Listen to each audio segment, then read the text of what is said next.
Aquí estamos, de regreso en Pura Vida cada día y llega el momento, Mariana, de hablar de la menstruación. Y es un placer poder hablar de algo que nos pasa a todas las mujeres durante cantidad de años. Exactamente, una vez por mes, exactamente. Sí, ¿por qué hablar de este tema hoy? Porque, bueno, salió hace muy poquito Cosa de Mujeres, Menstruación, Género y Poder, que es el libro de Eugenia Tarzibachi, que es una investigadora del CONICET, la conozco hace varios años y sé que pasó horas en la Biblioteca Nacional y en bibliotecas en Estados Unidos también, recolectando información para hablar de un tema que poco se habla, ¿no? Sí, es como, es este. exactamente, está como cubierto, como que nadie se entere, ¿no? Como que es algo sucio, que, bueno, que en realidad vamos a invisibilizarlo. Y hasta a mí siempre me llama mucho la atención en las publicidades de todo lo que es la higiene menstrual, Sí. digo, cómo transitar esos días. Bueno, aparece de color azul y sabemos que azul justamente no es. Eugenia Tarzibachi, bienvenida, ¿eh? Muchas gracias. Muchísimas gracias por estar acá. Gracias por la invitación. ¿Cómo nace este libro y de dónde te surge esta necesidad de hablar de la regla?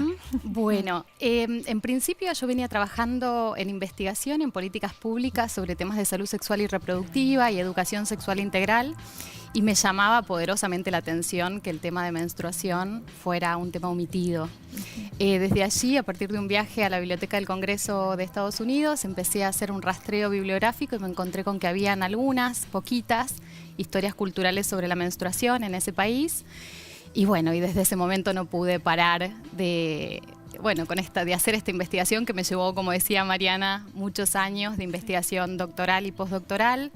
Hice como todo un rastreo histórico de cómo la industria autodenominada de cuidado personal femenino, la productora de toallitas y tampones descartables, fue viajando de un país del norte como Estados Unidos a otro del sur como Argentina, y ese movimiento fue paradigmático de lo que pasó en toda América Latina. Y cómo en ese viaje viajaron también discursos sobre los cuerpos menstruales que fueron reinscribiendo muy lentamente narrativas tradicionales sobre el género sin que nosotras nos diéramos cuenta. Hay una cosa que vos señalás en el libro y que tiene que ver que a la industria necesitaba que sintiéramos vergüenza, ¿no? Exacto, ¿Por qué? Exacto. En realidad la industria lo que hizo no fue crear el tabú de la menstruación, que es el correlato de esa sensación de vergüenza que cada una siente y que piensa que es estrictamente singular, cuando en realidad está organizada, regulada por sentidos sociales.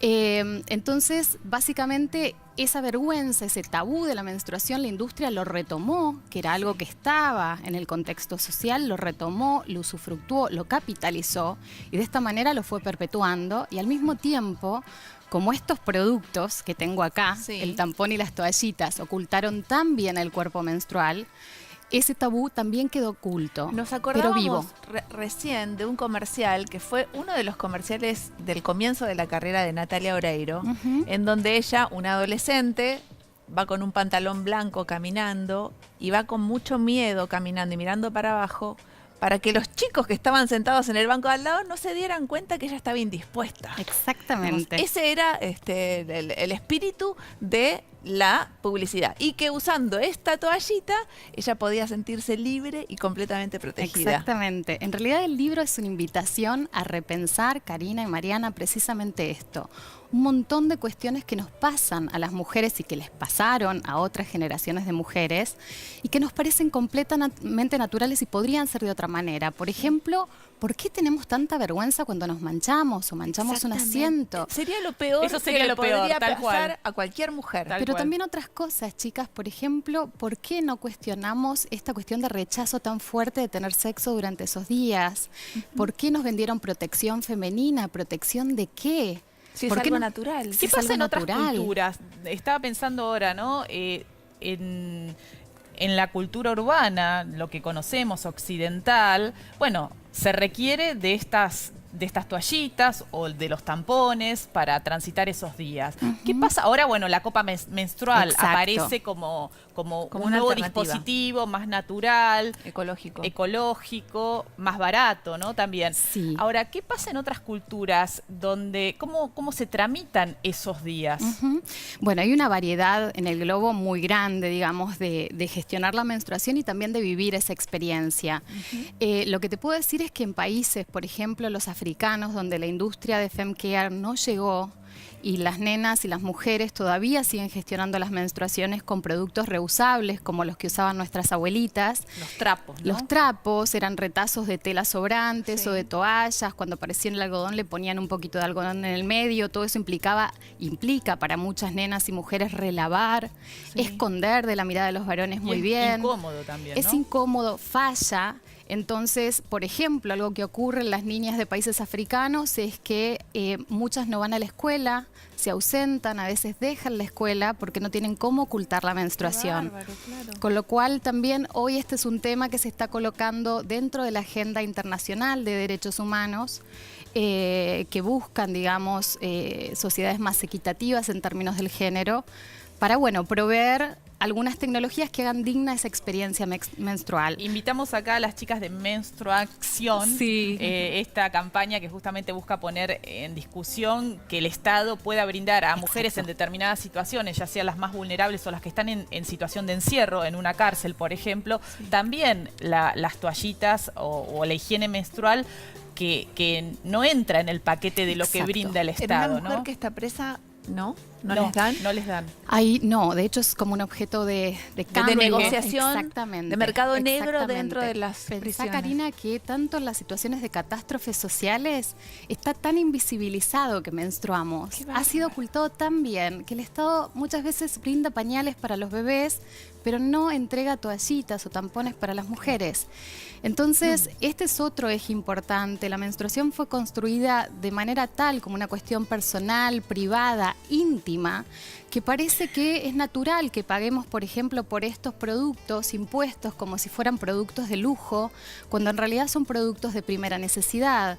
Ese es Claro. otro de los ejes de los proyectos de ley que están circulando, es la quita del IVA sobre estos productos y al mismo tiempo la dación de cualquiera de estas tecnologías de gestión menstrual de manera gratuita en escuelas, en centros de salud, dentro de las cárceles, etcétera, etcétera. Anita. Eugenia, tratando de pensar, ¿no? Un poco esto de por qué naturalizamos el ocultamiento Sí. de la menstruación, me pregunto si no tiene que ver con asociarlo a, digamos, otras excreciones que hacemos, digamos, con el piso, con la caca, digamos, que también ocultamos, que tenemos esas cuestiones Sí, fisiológicas. sí, es una excelente pregunta. Ah, perdón, Es una pero excelente se pregunta. celebra. Ahí va.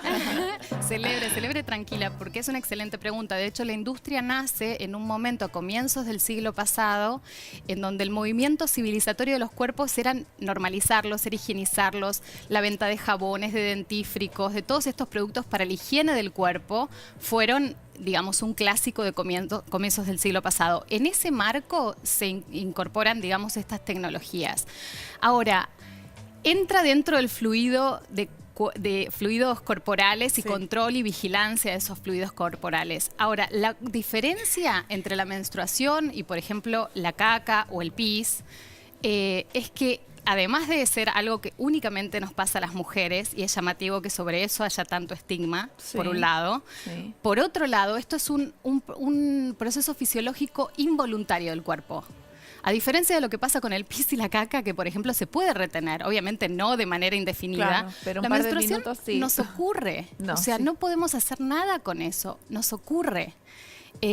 Con lo cual, digamos, hay una serie de normas sociales y culturales que parecen sumamente naturales y que en realidad tienen una historia que es económica, que es social, que es política.